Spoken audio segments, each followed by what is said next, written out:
Vamos lá então, Padre Bruno. Ó, eu acho que uma coisa que seria interessante a gente começar falando, né? É da consequência do ato de sagrar os bispos ser um mandato pontifício, certo?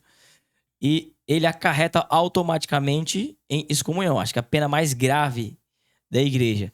Eu queria pedir a contribuição do padre para trazer para nós uma definição, a definição oficial da igreja a respeito do que é excomunhão. Então, você que é ou não da igreja está vendo esse vídeo e se pergunta o que é excomunhão, o que leva uma pessoa a entrar nessa condição deplorável que é a excomunhão, tá? Então, eu queria que o padre Bruno pudesse nos ajudar nos explicando o que é excomunhão, o que a igreja diz, de fato, a respeito disso. Tá. A primeira coisa que é importante deixar claro, que quando nós colocamos pena de excomunhão, é uma coisa muito, assim, tem que ficar bem preciso, é que não é a igreja que está aplicando a pena de modo específico que ela simplesmente quer. Esse termo pena, que é o termo jurídico, né? Nada mais é do que uma declaração que a igreja está fazendo de modo público e formal daquilo que a pessoa já está fazendo. Ela já está atuando fora da comunhão de modo racional, de modo intencional e sabendo. Interessante. Tanto que uma pessoa ela não é excomungada se caso ela não tem a devida consciência do delito que ela está cometendo. Se há uma investigação e percebe que a pessoa não tinha uma intenção de delito, ela não é excomungada. Diminui a pena e a igreja vai dando os remédios para poder ajudar a pessoa. Ela vai exortando a pessoa até ela voltar para a comunhão, de fato, e se purificar. Quando a pessoa depois entra para uma obstinação, ou seja, eu quero isso, eu sei o que eu estou fazendo, e mesmo sabendo que isso é contrário ao que vocês estão ensinando, eu quero permanecer no erro. Ou seja, ela se colocou no estado de estar fora da comunhão. É uma ação da própria pessoa, Exatamente. Então, o que a igreja faz? Ela aplica essa pena desse excomunhão. Então, é isso que Formaliza, você quer, né? ela formaliza. Então, estamos te penalizando, é isso que você tem. E é como um remédio para tentar ajudar a pessoa a falar: olha, a partir de agora você não comunga, você não tá na comunhão católica. Acabou. Agora você vai seguir sua vida do jeito que você quiser, mas fora da comunhão católica. Caso se arrependa, se confesse, busque a autoridade eclesiástica competente para votar a comunhão, a pessoa pode ser retirado a pena de excomunhão e voltar à comunhão, né? Mas para definir bem, Certo. né, o Catecismo da Igreja Católica, no número 1463, vai dizer assim: certos pecados particularmente graves são punidos pela excomunhão, a pena eclesiástica mais severa, que impede a recepção dos sacramentos e o exercício de certos atos eclesiásticos. Isso é no Catecismo da Igreja Católica. No Código de Direito Canônico, no cânone 1331, inciso 1º, vai dizer assim: ao excomungado proíbe-se qualquer participação ministerial na celebração do sacrifício da Eucaristia ou de quaisquer outras cerimônias de culto, celebrar sacramentos ou sacramentais e receber os sacramentos, e exercer funções em ofícios ou ministérios ou encargos eclesiásticos quaisquer, ou exercer atos de regime. Ou seja, um excomungado não pode ser coordenador de pastoral, não pode receber comunhão, receber os sacramentos, ministrar sacramento, não pode pregar em nome da igreja. Ou seja, está excomungado, ele não pertence mais à comunhão E católica. aí é legal que tá destacando. Ele tá falando a respeito de um leigo E de um sacerdote. consagrado, Legal. sacerdote. Exatamente. E, aliás, nem consagrado só, sacerdote, consagrados e qualquer tipo de Perfeito. qualquer tipo de fiel. Perfeito. Não, Eu achei interessante, então, porque assim, às vezes a gente escuta a palavra excomunhão e parece que a igreja tomou uma ação de expulsar a pessoa. Exato. Mas, na verdade, a pessoa está salvaguardada de um abuso de autoridade quando a gente entende o que de fato é excomunhão. Sim. Então, uma analogia que eu estava pensando enquanto o padre estava falando é o quê? Tem uma casa, existem regras para estar dentro dessa casa e a pessoa se retira e vai para fora da casa. E quem tá dentro da casa só declara oficialmente, já de fato a pessoa saiu. Ela não tem mais comunhão com essa casa. Exatamente. Né? Exatamente. Excomunhão é exatamente isso. Ou seja, a última coisa que a igreja quer fazer é excomungar alguém. Tá. Agora, assim, Tanta verdade, desculpa, Everton, mas tanta verdade é que o Concílio Vaticano II, né, tão criticado, né, por esse grupo que a gente está, infelizmente vai ter que tocar no assunto, mas o próprio Concílio Vaticano II, ele começa a evitar as penas de excomunhão. Pode perceber que todos os outros concílios, quando ele definia dogmas ou quando ele definia, né, suas doutrinas, etc., ele sempre terminava: quem não aceitar isso, seja anátema. Ou seja, esteja aplicado uma anátema, a maior pena eclesiástica possível, que é a excomunhão. O Vaticano II evita usar até esse termo, porque a igreja, desde sempre, não quer excomungar as pessoas. Então ela tenta, de todas as formas, evitar a excomunhão. Só que quando depois de uma exortação, 2 exortação, 3 exortação, vai tentando trazer de volta, que é a famosa correção fraterna do evangelho, né? Ou seja, fala uma vez, conversa outra vez, chama a igreja, tenta conversar, tenta corrigir, mostra teologicamente, mostra doutrinariamente, de todas as maneiras. Quando a igreja, depois de todas as maneiras, tentou mostrar que a pessoa tá no caminho errado, a pessoa não quer, ela tá obstinada nesse caminho, e ela comete atos contrários à religião, ou seja, contrários à fé, Ela se à coloca. doutrina, o dogma, a igreja fala, olha, Ela se não coloca tem mais alheia, como né? continuar. Você tá excomungado, porque o ato que você está cometendo tá trazendo pra você excomunhão. Tipo assim, a pessoa insistir que Jesus Cristo não é Deus e ficar afirmando nisso. Então não é que a igreja expulsou. Ele se colocou num lugar que não... Exato. E não é só com relação à doutrina teológica, Aham. mas questões antropológicas. Por exemplo, o aborto. Uhum. Uma pessoa que aborta, né, ela conscientemente, Legal. tudo aqui tá acontecendo, ela incorre em uma excomunhão. Claro. Conscientemente. Ela sabe que é errado, aborta. E quer. aqueles que sabiam que era errado e ainda colaboram são excomungados. Lá tem sentença, ou seja, automaticamente. Fala O que que eu você ia falar. falando a respeito aí da excomunhão. Porque, de fato, assim, tem que ser formalizado, né? Porque seria um processo comum de se acontecer. Mas tem a excomunhão que ela acontece automaticamente Que é o lata com o ato sentença. daquele. Exato, né? Só pra gente poder distinguir isso também. Exato. Porque a pessoa já tem plena consciência que a partir daquele momento ela tá excomungada.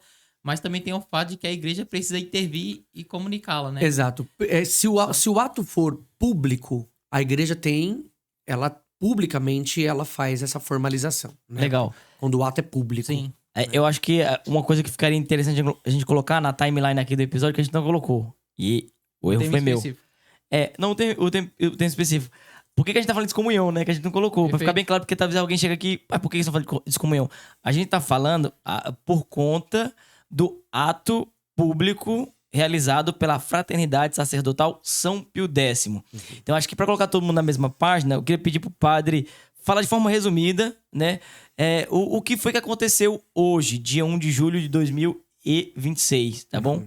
Então eu queria que o senhor explicasse, de forma muito breve, né? Assim, o que é a fraternidade, né? Não precisa contar a história da carochinha toda. Sim, sim, sim. Mas só pra localizar as pessoas, daí a gente vai entrar, propriamente, entender por que eles fizeram algo que pode acarretar nisso. Alguém quer café? Eu vou aceitar. Também vou aceitar. Pode trazer 3, Café. então. Esse assunto vai precisar de café. Vamos lá, padre, por favor. A questão é o seguinte: a Igreja Católica ela tem 21 grandes concílios. São os 21 concílios ecumênicos da Igreja. Né, que vão...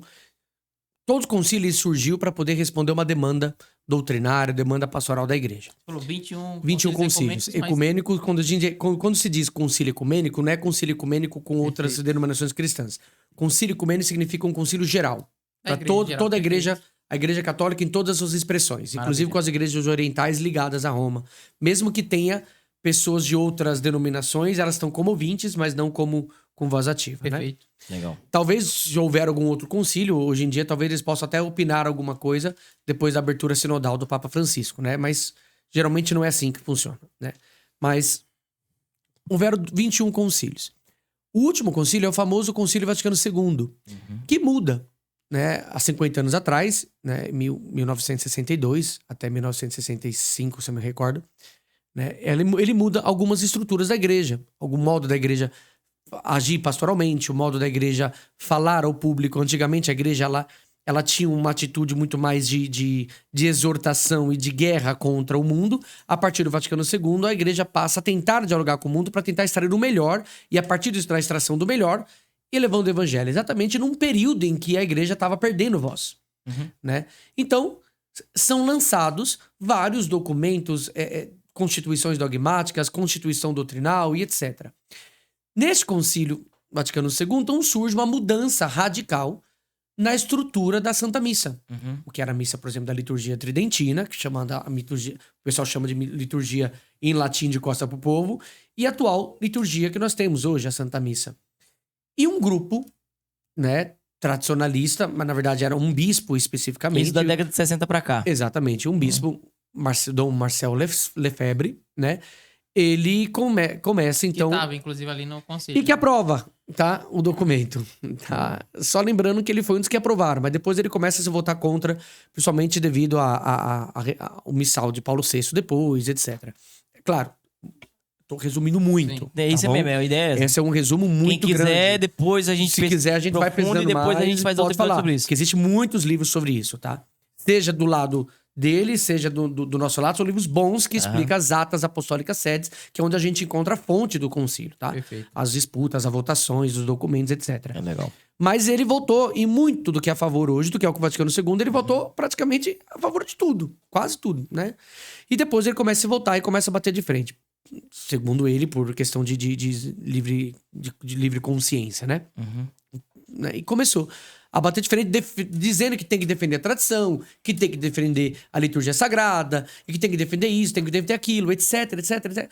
Discursos de Assim, sempre. trocando em miúdos, na perspectiva dele, a igreja pós-conciliar foi perdendo aquilo que era próprio da tradição da igreja, não é isso? Se perdeu. Se perdeu. Completamente o que é a tradição. O que que acontece? O que que ele faz para tentar sanar isso? Ele funda uma fraternidade. Ele funda uma fraternidade. O que é essa fraternidade? A Fraternidade Sacerdotal São Pio X. Por quê? E ele usa o nome São Pio X porque é o grande bastião contra o modernismo, contra as heresias. Então ele usa esse grande santo para tentar resgatar. Tá vendo? São Pio X já denunciava o modernismo. E o Vaticano II é o fruto do modernismo que invadiu a igreja. Então ele começa com esses grandes discursos. Só que isso desculpa, isso aí é uma mente galicana, neo-jansenista, podemos dizer, porque... não vou explicar isso agora, mas é uma espécie de radicalização total da doutrina e da moral, né? E quase que bebendo de um pelagianismo em que nós somos os salvadores de nós mesmos, as nossas obras vão resolver o assunto, e se esquecendo que um concílio é invocado o Espírito Santo para guiar a igreja. Esquecendo que é o Espírito Santo mesmo que guia a igreja. E então ele cria isso. E para manter essa famosa tradição, né, católica, dos padres tradicionais, do uso do latim para poder celebrar a Santa Missa, porque o Vaticano permitiu o uso vernáculo, que é a língua local, o uso do latim na liturgia, etc, etc, etc, etc. Resolveram sagrar bispos naquele período, naquele tempo. E automaticamente morreria. Porque iria morrer a fraternidade. Então tem que ter bispo para continuar a sucessão, né, sacerdotal deles. Qual é o problema?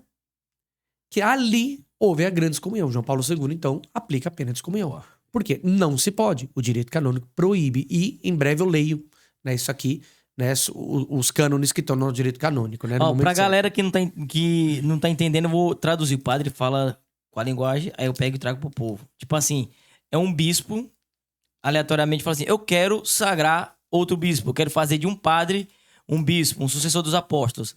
Pra isso, em tese, ele teria que ter uma autorização de Roma, que é o chamado mandato pontifício. Exato. Só que aí ele ignora o fato. Ele fala assim, quer saber de uma coisa? Se o Papa que tá na cátedra não quiser autorizar, eu vou fazer por mim mesmo. Justamente porque não teria, né? Exatamente, porque não ia aprovar. E assim, perdoe-me, talvez aprovaria. Se tivesse um diálogo, se tivesse uma proximidade, Colocasse mostrasse razões, a sinceridade, as razões reais da coisa e não forjadas, né? Talvez a coisa poderia funcionar. Sim. E o problema é que ele obstinadamente continuou e fez as sagrações. Ó, aí uma coisa também que eu acho que é válido colocar.